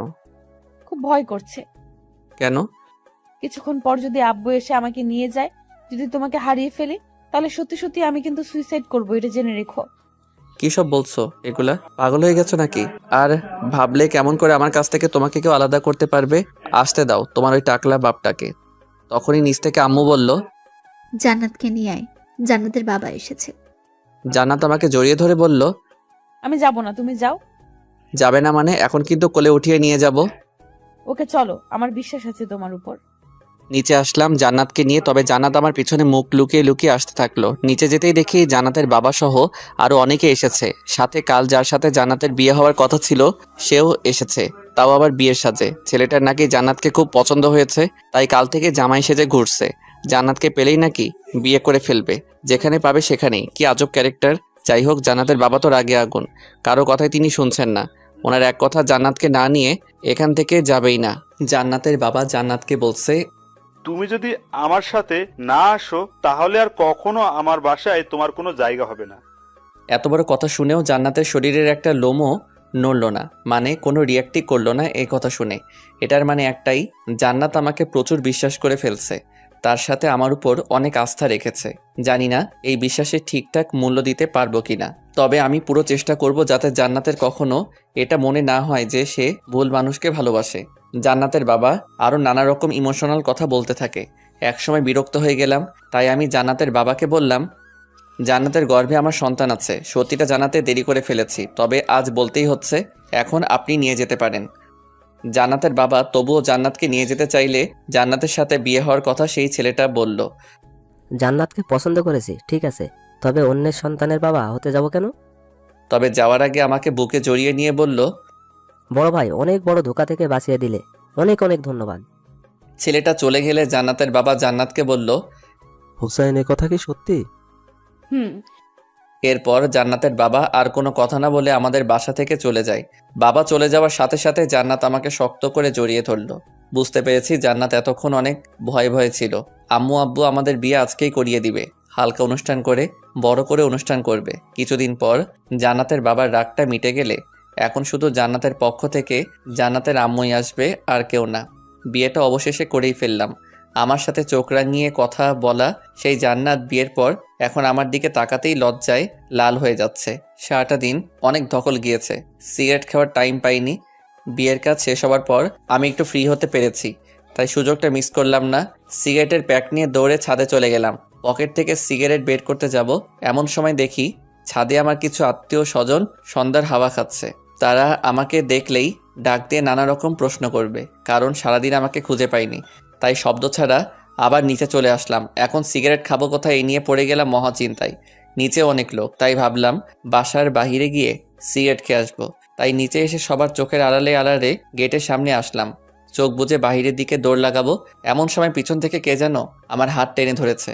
পিছন ফিরে দেখি পাশের বাসার বুড়া দাদা। কি হয়েছে দাদা, কিছু বলবেন? দাদা বুড়া মানুষ, তাই একটা কথা বলতে সময় নেয় 3-4 মিনিট। এমনিতে সিগারেটের প্যারা, আবার কি এক জ্বালাতন রে বাবা। আমি আবারও বললাম, কি কিছু বলবেন? মেয়ে পছন্দ হয়েছে? প্রেম করে বিয়ে করেছি জানো না। ও, প্রেম কইরা বিয়া করছো? আচ্ছা এখন আমি আসি। আমি চলে যেতে চাইলে উনি আমার হাত আরো শক্ত করে চেপে ধরলো। কি যেন বলবে মনে হচ্ছে, কিন্তু ওনার একটা কথা বলতেই 2 মিনিট লাগে। 2 মিনিট পর দাদা, কোথায় যাও? একটু বাহিরে যাচ্ছি। দাদা আমার হাত ছাড়ছেই না, তবে এখন আমি সিগারেট না খেয়ে থাকতেই পারছি না। তাই আমার আশেপাশে ঘুরতে থাকা কিছু আত্মীয় স্বজনকে ডাক দিলাম। কি হয়েছে হুসাইন? দাদা বলেছে যে ওনাকে নাকি ঠিকমতো কেউ আদর যত্ন করেনি। আমার একটু বাহিরে কাজ আছে, আপনারা দাদাকে ঠিকঠাক যত্নার্তি করে নিয়ে আসেন। ওনারা দাদাকে বলল, কি দাদা, লজ্জা পাওয়ার কি আছে, আসেন আমাদের সাথে। এই বলে দাদাকে ওনারা নিয়ে গেল। যাক বাবা, বাঁচা গেল। এইভাবে গেটের বাহিরে পা দিব, এমন সময় পিছন থেকে আপু বলল, কই যাস হুসাইন? এই তো একটু বাহির থেকে ঘুরে আসি। কোথাও যেতে হবে না, জান্নাত রুমে একা বসে আছে, রুমে আয়। কি আর করার, সিগারেটের অসমাপ্ত প্যারা নিয়ে রুমে প্রবেশ করলাম। রুমে গিয়ে দেখতে পেলাম জান্নাত বিছানাতে বসে আছে। আমাকে দেখেই বলে উঠল, কই গিয়েছিলে? এই তো একটু বাহিরেই। কেন? এমনি। এমনি না, নিশ্চয়ই সিগারেট খেতে গিয়েছো। ও, বুঝে ফেলেছো তাহলে। হুম। আমি তখন চুপ করে বিছানায় বসলাম। জান্নাতের কানের কাছে মুখ নিয়ে বললাম, আচ্ছা সোনা, একটা সিগারেট খেতে পারি? এত সুন্দর করে যখন ডাক দিয়েছো, তাহলে এক কাজ করো। কি কাজ? জাস্ট একটা সিগারেট খাবে, তারপর গোসল করে আমার কাছে আসবে। কেন, সিগারেট খেলে গোসল করতে হয় নাকি? হবে, কারণ সিগারেটের ঘ্রাণ আমার একদম সহ্য হয় না। কি আর করার, সিগারেট খেয়ে গোসল করে আসলাম। জান্নাত আমাকে চমকে দিয়ে বলে উঠল, হুসাইন, আমার বাবু লাগবে। মানে আমরা বাবু নেব। বাসরাত শুরুই করলাম না, বাচ্চার কথা বলছো কেন? তাহলে তুমি বাবাকে যে বললে আমার গর্ভে নাকি তোমার বাচ্চা। বলেছি, বিপদে পড়ে। তাহলে এখন আমি নিব, কারণ মা হওয়ার ইচ্ছে জেগেছে মনে। তুমি নিজেই তো বাচ্চা। এত কিছু জানি না, আমার লাগবে তো লাগবেই। বাসরাতে পাগলিটার কথা শুনে খুব হাসি পাচ্ছিল। যাই হোক, বিয়ে যখন করেছি বাসরাত তো করতেই হবে। আমি লাইট অফ করে জান্নাতের কাছে যেতেই জান্নাত আমাকে জড়িয়ে ধরলো। আমি জান্নাতের কপালে, গালে, ঠোঁটে কিস করতে থাকি। সেদিন জান্নাতের ঠোঁট নরম চকলেট ভেবে কামড় দিয়ে একটু ছিঁড়েই ফেলেছি। জান্নাত ব্যথায় চিৎকার করাতে বুঝতে পারলাম এটা কোনো চকলেট না, এটা জান্নাতের ঠোঁট। আরও অনেক কিছুই হলো, হাজব্যান্ড ওয়াইফের মাঝে যা হয় আর কি। অনেক রাত পর্যন্ত গল্প করে শেষ রাতের দিকে ঘুমিয়ে পড়ি। সকালে ঘুম থেকে উঠে দেখি জান্নাত পাশে নেই। এত সকাল সকাল কই যাবে? ঠিক তখনই আমার ফোনে একটা ফোন আসলো। রিসিভ করতেই ওপাশ থেকে বলে উঠলো, কি মিস্টার হুসাইন, ঘুম কেমন হলো? জান্নাতকে খুঁজে পাচ্ছ না তো, তাই না? জান্নাতকে পাবেও না। বড় ঝড় আসার আগ মুহূর্তে কিন্তু সবকিছু ঠান্ডা হয়ে যায়। কাল তোমাদের বাসা থেকে ঠান্ডাভাবে চলে এসেছি আজকের এই দিনটার জন্য। তুমি আমাকে চিনো না হুসাইন। যাই হোক, পারলে জান্নাতকে খুঁজে নিও। Good bye, see you. এই বলে ফোন রেখে দিল। আমাকে কথা বলার কোনো সুযোগই দিল না। বিয়ের পরদিন বউ গায়ে, বিষয়টা ভেবেই কেমন যেন শরীরের লোমগুলো দাঁড়িয়ে যাচ্ছে। আমি দৌড়ে নিচে গেলাম, আম্মুকে বললাম, আম্মু জান্নাত কোথায়? জান্নাত তোর বাবার সাথে বাইরে গেছে। মা যেতে দিলে কেন? জান্নাতের বাবা তো আজকে ঠান্ডাভাবে বলল যে বিয়ে তো হয়ে গেছে, যাই হোক এখন আমার কোনো রাগ নেই, তবে জান্নাতের দাদু জান্নাতকে দেখতে চাচ্ছে, তাই জান্নাতকে কিছুক্ষণের জন্য আমাদের বাসায় নিয়ে যাব। সমস্যা নেই, কিছুক্ষণ পরেই আবার দিয়ে যাব। আমাকে না বলে কেন গেল? জান্নাত তোর সাথে দেখা করার জন্য বারবার উপরে আসতে চাইছিল, তবে জান্নাতের বাবা বলল হুসাইন তো এখন ঘুমোচ্ছে, তো হুসাইনের ঘুম ভাঙার আগে জান্নাতকে দিয়ে যাব, সমস্যা নেই। আমি মাথায় হাত দিয়ে ফ্লোরে বসে পড়লাম। এত বড় প্রতারণা আমার সাথে হবে স্বপ্নেও কখনো ভাবিনি। চিন্তা করিস কেন, একটু পরেই দিয়ে যাবে। আর কখনো দিয়ে যাবে না, একেবারে নিয়ে গিয়েছে। কি বলিস এগুলো? আমি আর কিছু ভাবতে পারছি না। আম্মুও চুপ হয়ে গিয়েছে। বাইকটা বের করলাম, সাথে অনেক কিছু নিয়ে গেলাম, হকি স্টিক, সাথে আরো কিছু জিনিস যেগুলোর নাম বলা যাবে না। বেরিয়ে পড়লাম জান্নাতদের বাসার উদ্দেশ্যে নিয়ে। আর জান্নাতকে নিয়ে আসার সময় যে আমাকে বাধা দিবে, সোজা কথায় তাকে লাশ করে ফেলবো, সে জান্নাতের বাবা হোক বা অন্য কেউ। কারণ এত কাহিনী আর ভালো লাগছে না। জান্নাতের বাসায় এসে দেখি দরজাতে তালা ঝুলানো। আমি জান্নাতের বাবাকে ফোন দিলাম। ফোন দিতে রিসিভ করে হ্যালো বলল। মাদারচোদ, কই তুই? তোদের বাসায় তালা ঝুলানো কেন? কি সুন্দরী মেয়ে জন্ম দিচ্ছ বলে এত ভাব? এখন শুধু তোর সুন্দরী মেয়ে না, জান্নাত এখন আমার সুন্দরী বউ। আর কত বড় কলিজা থাকলে আমার কাছ থেকে বিয়ের পর দিন জান্নাতকে নিয়ে চলে গেলি? সাহস থাকলে সামনে আয়, আমি তোদের বাসার সামনে। বাবা, আমি এক গ্লাস পানি খেয়ে এসে কথা বলি। আচ্ছা বাবা, শ্বশুরের সাথে কেউ এমন আচরণ করে? তাহলে কেমন আচরণ করব? সম্মান দিয়ে কথা বলবো, তাই না? তাছাড়া কি? আমি বয়স দেখে সম্মান দেই না, চরিত্র দেখে সম্মান দেই। বিয়ের পর জান্নাতকে আমার কাছ থেকে আলাদা করে এখন সম্মান ভিক্ষা চাওয়া হচ্ছে। জামাই আমার পুরাই আগুন। ভালোভাবে বলছি, জান্নাত এখন কই আছে? ঠিকানাটা দেন, আমি গিয়ে নিয়ে আসছি। বলবো না, যা করার করো। ওকে। এই বলে ফোন রেখে দিলাম। কি করব বুঝতে না পেরে রাগের মাথায় বাইক থেকে হকি স্টিকটা বের করে জান্নাতদের বাসার জানালার গ্লাসগুলো ভাঙতে শুরু করে দিলাম। সেখান থেকে একটা কাচের টুকরো আমার হাতে ঢুকে যায়, সাথে সাথে অনেক রক্ত বের হতে শুরু করে দেয়। এই অবস্থায় বাইক চালাতে পারবো না, তাই এক ফ্রেন্ডকে ফোন দিলাম। এরপর ও আমাকে হসপিটালে নিয়ে গিয়ে হাতের ভিতর থেকে কাচের টুকরো বের করে আরও ট্রিটমেন্ট করে। অনেক হয়েছে, এবার চল তোকে বাসায় নামিয়ে দিয়ে আসি। জান্নাতকে না নিয়ে আমি বাসায় যেতে পারবো না। তাহলে এখন কি করবি? আচ্ছা, ওই টাকলার বাচ্চা মানে জান্নাতের বাবা কোথায় চাকরি করে জানিস?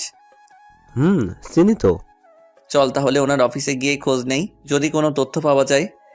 তো যেই কথা সেই কাজ, ও আর আমি মিলে চলে গেলাম। জান্নাতের বাবার অফিস থেকে কোনো তথ্য পেলাম না। তারা জানায় উনি নাকি 2 দিন হলো অফিসে আসছেন না। কি আর করার, এক আকাশ পরিমাণ ডিপ্রেশন মাথায় নিয়ে বাসায় ফিরলাম। বাসায় ঢুকতেই আমার চোখ কপাল উঠে গেল, কেননা দরজাতে নক করতেই জান্নাত দরজা খুলে দিল। আমি তো পুরো অবাক, এক দৃষ্টিতে জান্নাতের দিকে তাকিয়ে রইলাম। ভেতরে আসো। আমি ভিতরে যেতেই দেখি ও মা, জান্নাতের বাবা মা সহ জান্নাতের আরো কিছু কাজিন আমাদের বাসায় আমারই রুমে বসে আড্ডা দিচ্ছে। অথচ জান্নাতকে আমি সারা শহর খুঁজে বেড়াচ্ছি। আমাকে দেখেই আম্মু বলে উঠল, বলেছিলাম না জান্নাতকে একটু পরেই দিয়ে যাবে। আমি কিছু বললাম না, কারণ রাগের মাথায় জান্নাতের বাবার সাথে অনেক খারাপ আচরণ করে ফেলেছি, খারাপ ভাষায় গালিগালাজও করেছি। ভেবেছিলাম জান্নাতের বাবা হয়তো শয়তান টাইপের মানুষ, তবে এখন বুঝতে পারলাম উনিও আমার বাবার মতোই সহজ সরল। এখন জান্নাতের বাবার কাছে ক্ষমা চাইতে হবে, কিন্তু কি ভেবে সেটা বুঝতেছি না। কেউ কিছু বোঝার আগে আমি জান্নাতের বাবার কাছে গিয়ে মাথা নিচের দিকে ঝুঁকিয়ে বললাম, আমার ভুল হয়েছে, আপনি মজা করেছেন আর আমি এটা সত্যি ভেবেছি। কারণ হলো আমাদের বিয়েটা আপনার ইচ্ছের বিরুদ্ধে হয়েছে, তাই ভেবেছি সত্যি সত্যি আপনি জান্নাতকে নিয়ে গিয়েছেন। বিয়ের পরদিন এমন কিছু হবে কল্পনাও করতে পারিনি, তাই রাগের মাথায় আপনাকে অনেক কথা শুনিয়েছি। প্লিজ আমাকে আপনার ছেলে ভেবে মাফ করে দেন। জান্নাতের বাবা তখন উঠে দাঁড়িয়ে আমার কাঁধে হাত রেখে বলল, তোমার কোনো ভুল হয়নি, ভুল তো আমার হয়েছে। জান্নাতের কথায় কাজ করে জান্নাতকেও দাদু দেখতে চেয়েছিল বলে বাসায় নিয়ে আসছি। তুমি ঘুমাচ্ছিলে তাই আর বিরক্ত করিনি, ভেবেছি তুমি ঘুম থেকে ওঠার আগেই জান্নাতকে রেখে যাব। কিন্তু জান্নাত বলল তোমাকে ফোন দিয়ে ওসব কথা বলে পরীক্ষা নিতে চেয়েছিল। বিশ্বাস করো, জান্নাত লিখে দিয়েছিল আর আমি ওগুলো পড়ে পড়ে তোমাকে বলেছি। আমি মনে মনে ভাবলাম জান্নাতের কাছে শয়তানও হার মেনে যাবে, এটা তো সামান্য বিষয়। ও আচ্ছা, তাহলে পরীক্ষা নিয়ে কি বুঝলেন? আমি কি পরীক্ষায় পাশ করতে পেরেছি? পাস না, তুমি 100-তে 100 পেয়েছো। জানোই তো জান্নাত ছাড়া আমার আর কোনো ছেলে মেয়ে নেই। ছোটবেলা থেকে জান্নাতের সব ইচ্ছে পূরণ করেছি, ওর বিয়েটা আমার ইচ্ছেতে দিব বলে, কিন্তু শয়তান মেয়েটা চালাকি করে ঠিক সময় বাসা থেকে বের হয়ে তোমার কাছে চলে এসেছে। তবে তোমাকে আমার খুব পছন্দ হয়েছে। শেষ কথা হলো জান্নাত কিন্তু আমার খুব আদরি মেয়ে। আশা করব তুমি আমার থেকেও বেশি আদর করবে জান্নাতকে। অবশ্যই। আচ্ছা, আপনারা কথা বলেন। আমি জান্নাতকে নিয়ে পাশের রুমে গেলাম, কিছু কথা আছে ওর সাথে। জান্নাত যেতে চাইল না, কারণ ও বুঝে গিয়েছিল আমি অনেক রেগে আছি, আর বারবার আমার কাটা হাতটার দিকে তাকাচ্ছিল। কি হয়েছে এটা হয়তো বলার সাহস পাচ্ছে না, তো জান্নাতকে এক প্রকার জোর করেই পাশের রুমে নিয়ে গেলাম। জান্নাতের দিকে তাকাতেই চমকে গেলাম। ঝামেলা লাগিয়ে দিয়ে এখন এমনভাবে আমার দিকে তাকিয়ে রয়েছে যেন পৃথিবীর সব থেকে নিষ্পাপ মুখগুলোর মধ্যে একটা। সরি। এত বড় ঝামেলা লাগিয়ে মাত্র 2 অক্ষরের সরি? তাহলে কি করতে হবে বলো? 2 টাকার মার্বেলের মতো বড় বড় চোখ করে তাকিয়ে না থেকে কাজের কথায় আসো। কাজের কথা মানে? মানে আমি রাগের মাথায় তোমাদের বাসার সব জানালার গ্লাসগুলো ভেঙে দিয়েছি। সো কি, তাড়াতাড়ি বলো। ওইগুলোর জরিমানা তুমি দিবে। জানি আমার বড়লোক শ্বশুর কিছু বলবে না, তবে আমার একটা সম্মান আছে না, তাই আমাকে ঠিক করে দিতে হবে। তুমি ভেঙেছো, তুমি ঠিক করে দাও, আমাকে বলছো কেন? ও হ্যালো, তোমার জন্য এসব হয়েছে? আমি কি তোমাকে আমাদের বাসার গ্লাসগুলো ভাঙতে বলেছি নাকি? আমার ঘুম পাচ্ছে, আম্মুর কোলে শুয়ে থাকবো, গেলাম। এই বলে জান্নাত পিছনে ফিরে চলে যেতে থাকলো। এই জান্নাত, শুনো তো। ওই জান্নাতের বাচ্চা, কানে শুনিস না নাকি? ও মা, জান্নাতের তো পিছনে তাকানোর নামই নেই। দূর, চলেই গেল। ও হয়তো ভাবছে আমাকে বোকা বানিয়ে বেঁচে গিয়েছে। আমি আবারও জান্নাতকে ডাক দিতেই জান্নাত চোখ দিয়ে ইশারা করে আমাকে ওখানে যেতে বলছে। আমি ওখানে না গিয়ে রুমে এসে ভাব নিয়ে ফোনটা কানে নিয়ে বলতে থাকলাম, হ্যালো জানু, কি করছো? আচ্ছা, আজকে কোন কালারের শাড়ি পরেছো? জান্নাত এটা শোনা মাত্রই আমার দিকে দ্রুত ছুটে আসে, এসে আমার ঠিক পাশে দাঁড়িয়ে শোনার চেষ্টা করে আমি কার সাথে কথা বলছি। তখনই আমি রুমের মধ্যেই পায়চারি শুরু করে দিই। জান্নাত আমার পিছু পিছু ঘুরঘুর করতে থাকে। হঠাৎ করেই আমার হাত থেকে ফোন কেড়ে নিয়ে দেখে কেউ ফোন দেয়নি, শুধু শুধু ভাব নিচ্ছি। তখন জান্নাত আমার দিকে ভ্রু কুঁচকে তাকালো। আমি জান্নাতকে জড়িয়ে ধরে বিছানায় শুইয়ে দিলাম। তোমার নাকি ঘুম পাচ্ছে, তো এবার ঘুমাও। তোমার কাহিনী দেখে ঘুম চলে গিয়েছে। বলতে ভুলে গিয়েছি, জান্নাতের নাকটা অনেক সুন্দর লাগে আমার কাছে, কারণ ওর যখন রাগ উঠে তখন নাকটা ফুলে যায়, মনে হয় এখনই ফেটে যাবে। জান্নাতের নাক হাত দিয়ে চেপে ধরে ওর ঠোঁটে কামড় বসিয়ে দিলাম। একটু পর জান্নাত শ্বাস নিতে পারছে না বলে আমার পিঠে চড় মারতে থাকে। তখন আমি ছেড়ে দিলাম। জান্নাত হাঁপাতে হাঁপাতে বলল, আমার আমার আমার শ্বাস কি মেরে ফেলতে চাও নাকি? একদমই না। তাহলে এমন করলে কেন? সকালে তুমি আমাকে ঠিক এমনভাবে মেরে ফেলতে চেয়েছিলে। কি বলো এসব? আচ্ছা, কেমন করে? অক্সিজেন ছাড়া মানুষ কি বাঁচতে পারে? না। তুমি সকালে আমার কাছ থেকে দূরে চলে গিয়ে তোমার বাবাকে দিয়ে যখন ওইসব কিছু বলিয়েছো, বিশ্বাস করো তখন আমার শ্বাস নিতে খুব কষ্ট হচ্ছিল, কারণ তুমি আমার অক্সিজেন। এই কথা বলার সাথে সাথে ধপাস করে জান্নাত আমাকে বুকে জড়িয়ে শক্ত করে ধরে চেপে ধরে বলল, সরি, আর কখনো এমন করব না, প্রমিস। ভালো। আচ্ছা, এক কাজ করো। কি কাজ? আবারও আগের মতো আমার ঠোঁটে কামড় দিয়ে শ্বাস আটকে মেরে ফেলো। আবারও কিস খাওয়ার ধান্দা? খুব চালাক, তাই না? কিন্তু আগের বার শুধু উদাহরণ দিতে কিস করেছি, সো আর দিতে পারবো না। এখন কিস দিবি না? ওই তুই করে বলবি না? কি করবি তুই? 101 বার বলবো তুই তুই তুই। মাত্র 4 বার হয়েছে, আরো 97 বার বল। এমন সময় পাশের রুম থেকে জান্নাতের বাবার ডাক শুনতে পেলাম। আজকে তাহলে আমরা আসি, কিছুদিন পর তোমাদের বিয়ের জন্য বড় করে অনুষ্ঠান পালন করব। ওকে। তবে অনেক চিন্তা হচ্ছিল, কারণ তারা তো বাসায় যেতেই দেখতে পারবে তাদের বাসার জানালার সব গ্লাস ভাঙা। সে যাই হোক, পরে দেখা যাবে। এর আগে এক ফ্রেন্ড কিছুক্ষণ আগে ফোন দিয়ে আমাকে বাইক নিয়ে যেতে বলল, বিপদে পড়ছে বলল, তাই বাইক নিয়ে বেরিয়ে পড়লাম। ফ্রেন্ড তৌফিকের কাছে যেতেই তৌফিক বলল আজকে নাকি ওর জিএফ এর বার্থডে, তাই আমাকে সাথে নিয়ে জিএফ এর সাথে দেখা করতে যাবে। আমি আর তৌফিক গেলাম। যেতেই দেখতে পেলাম তৌফিকের জিএফ সহ আরও অনেক মেয়ের উপস্থিতি। আমি তৌফিককে বললাম, তুই দেখা কর, আমি এখানেই বাইকেই বসে থাকি। কিন্তু তৌফিক আমাকে নিয়েই গেল। দেখা করার এক পর্যায়ে তৌফিকের দরকারি একটা ফোন আসে, তাই তৌফিক তাড়াহুড়ো করে সেখান থেকে চলে যায়। যাওয়ার আগে আমাকে বলল যে ওর জিএফকে বাসায় নামিয়ে দিয়ে আসতে। আমি তৌফিকের জিএফকে বললাম, আপনি নিশ্চয়ই আমার সাথে যাবেন না, তাহলে আমি আসছি, আপনি এখান থেকে সোজা চলে যান। জি না, আপনি আমাকে নামিয়ে দিয়ে আসবেন। তো কি আর করার। তবে রাস্তায় উনি বলল ওনার এক ফ্রেন্ড নাকি আমাকে পছন্দ করেছে। পছন্দ করতেই পারে, এতে এমন কি হয়েছে? যদি বলি ভালোবাসে? বিয়ে করেছি এটা তৌফিক আপনাকে বলেনি? হুম, জানি। তাই কি হয়েছে? বউ থাকবে ঘরে আর গার্লফ্রেন্ড থাকবে বাইরে, সিম্পল। আমি এই কথা শুনেই বাইক থামিয়ে তৌফিকের জিএফকে বললাম, বাইক থেকে নামেন। কেন, কি হলো আবার? নামতে বলছি নামেন। তৌফিকের জিএফকে মাঝ রাস্তায় নামিয়ে দিয়ে বাসায় চলে আসলাম, কারণ তার কথা আমার ভালো লাগেনি। এসব টাইপের ছেলে মেয়েদের জন্য বিবাহিত অনেক সংসারের শান্তি নষ্ট হয়ে যায়। ভালো লাগতে পারে অনেকজনকে, এটা ঠিক আছে, তবে ভালোবাসতে হয় একজনকেই। বাসায় আসতেই প্রথমে জান্নাতের কাছে বসলাম, তবে আমি ওর কাছে বসাতেই ও আমার থেকে দূরে চলে যায়। এমন করলে কেন? কার সাথে দেখা করে আসছো, সত্যি কথা বলো। আমি সবকিছু খুলে বললাম, কারণ জান্নাত আমার শরীরে অন্য কারো ঘ্রাণ পেয়েছে হয়তো। কি তীক্ষ্ণ ঘ্রাণ শক্তি, সত্যি অসাধারণ। আচ্ছা যাও, গোসল করে আসো আগে, এরপর একটা কথা বলবো। কি কথা এখনই বলো। না, আগে গোসল করে এসো। তোমার শরীরের মধ্যে থেকে অন্য মেয়েদের পারফিউমের গ্রান বের হচ্ছে, যেটা আমার সহ্য হচ্ছে না। এখন বেশি বুঝলে লাথি মেরে বিছানা থেকে ফেলে দিব। একা তো মেয়ের সাথে দেখা করে আসছো, আবার আমার মুখে মুখে কথা। যাও গোসল করে আসো। আমি আর কিছু বললাম না, চুপচাপ গোসলে চলে গেলাম। বলতে পারেন জান্নাতের কথায় কিছুটা ভয় পেয়েছি। জান্নাত মেয়ে হলে কি হবে, ওর কিল ঘুষি লাথির যে একটা হিট আমি আগেও ফ্রেন্ড থাকাকালীন খেয়েছি, এখনো মনে পড়ে সেই কথা। তাই আর কথা না বাড়িয়ে গোসলে চলে গেলাম। গোসল করে বের হতে দেখি জান্নাত আমার জন্য তোয়ালে নিয়ে দাঁড়িয়ে রয়েছে। আমি তোয়ালে দিয়ে ঘানা মুছে জান্নাতের শাড়ির আঁচল দিয়ে গা মোছা শুরু করে দিলাম। এই কি করছো, ভিজে যাচ্ছি তো। আচ্ছা দাঁড়াও, আমি মুছে দিচ্ছি। ফ্রেশ হয়ে একটা সিগারেট জ্বালিয়ে খাওয়া শুরু করলাম। আপনারা ভাবছেন আমার সাহস বেড়ে গেছে তাই জান্নাতের সামনেই সিগারেট খাচ্ছি। মোটেও না, জান্নাত আমাকে সারাদিনে একটা আর রাতে একটা সিগারেট খাওয়ার অনুমতি দিয়েছে। সে আমি যেখানে সেখানে খেতে পারি, তাই আমি সিগারেট খেয়ে জান্নাতের মুখের উপর ধোয়া চাড়ছি। জান্নাতের তো রাগে নাক ফুলে ফেটে যাচ্ছে। সিগারেট খেয়ে বিছানায় ধপাস করে শুয়ে পড়লাম। জান্নাতকে বললাম, তুমি যেন বলতে চেয়েছিলে, এখন বলো। না থাক, বলবো না। কেন, আবার কি হলো? আমার কোনো কথাই তো তুমি সিরিয়াস ভাবে নাও না। এখন সিরিয়াসভাবে নিব, বলো তুমি। আমার বাবু লাগবে। উফ, আবার শুরু করে দিছো। কেন? ওকে, সব হবে, আগে আমাদের বিয়ের অনুষ্ঠানটা শেষ হোক। আমার এটা ভেবে খুশি খুশি লাগতেছে যে জান্নাতকে 2বার বিয়ে সাজে দেখব। বাপরে বাপ, জান্নাত বউ সাজলে যা লাগে, কোনো প্রকার নেশা ছাড়াই মাতাল মাতাল লাগে। আচ্ছা তুমি কি কখনো ভাবছো আমি তোমার বউ হব? তোর স্বভাব তো ছেলেদের মতো ছিল, তাই কখনো বউ কি তুই যে জিয়ে হবি এটাও কখনো ভাবিনি। শয়তান কোথাকার, আমার স্বভাব ছেলেদের মতো কখন ছিল? ছেলেদের মতো হাতা কুচিয়ে শার্ট পরতি, টি শার্ট সাথে প্যান্টও পরতি। আরও কিছু বলবো? না থাক, আর কিছু বলতে হবে না। কেন হবে না, বলি না।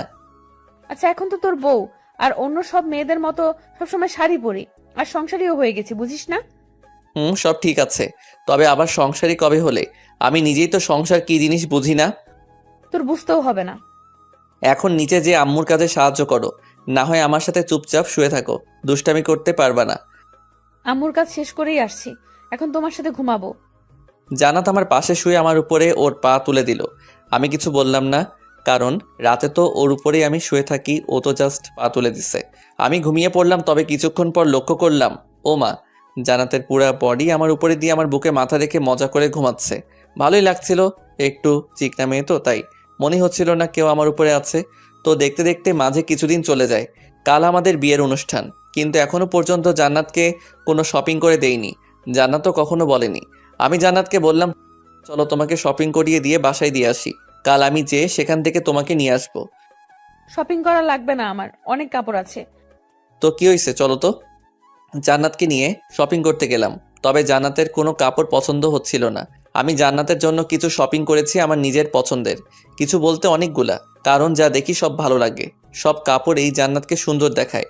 জান্নাত আমার জন্য কিছু জিনিস নিয়েছে, তবে ও ওর নিজের জন্য কিছুই নেয়নি। ও আমাকে বলে ওর নাকি কিছুই পছন্দ হচ্ছে না। আমি ওর জন্য যেগুলো কিনেছি ওগুলো ছাড়া। সেদিনের মতো শপিং শেষ করে জান্নাতকে তার বাড়িতে রেখে আসলাম।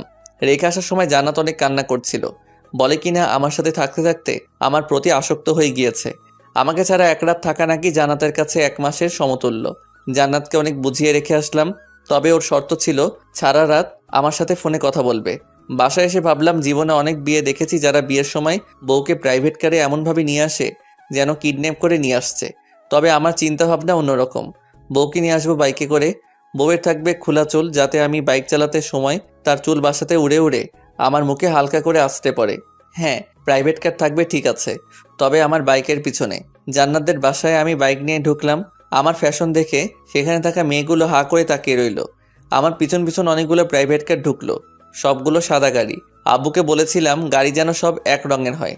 এমন সময় দেখতে পেলাম জান্নাত দৌড়ে আমার দিকেই আসছে। এসে সবাইকে চমকে দিয়ে আমাকে জড়িয়ে ধরলো। এই কি করছো, ছাড়ো প্লিজ, সবাই দেখছে তো। দেখো কিংসুটেরা, তো আমার কি? তুমি কাল রাতে কথা বলতে বলতে ঘুমিয়ে পড়েছিলে, তাই সারা রাত ঘুমাতে পারিনি। সারাক্ষণ শুধু তোমার কথাই ভেবেছি। সরি। বিয়ের অনুষ্ঠান ভালোভাবে সম্পন্ন হলো। সো আমার ছোটবেলা থেকে যে ইচ্ছেটা ছিল বউকে বাইকে করে নিয়ে আসবো, আজ সেটা সফল হলো। জান্নাতকে বউ হিসেবে পেয়ে সত্যি আমি অনেক খুশি। তবে জান্নাত আমাকে পেয়ে আমার থেকেও বেশি খুশি হয়েছে। কিছুদিন পর হয়তো জান্নাতের একমাত্র আবদার রাখতে জান্নাতকে বাবু উপহার দিতে হবে। জান্নাত আমার কাছে এই আবদারটা ছাড়া আর কিছুই চাইনি, তাই যত তাড়াতাড়ি সম্ভব এটা পূরণ করব। জান্নাত আমার বেস্ট ফ্রেন্ড থেকে এখন আমার বউ। ইচ্ছে আছে এভাবেই জান্নাতকে ভালোবেসে আগলে রাখবো সারা জীবন।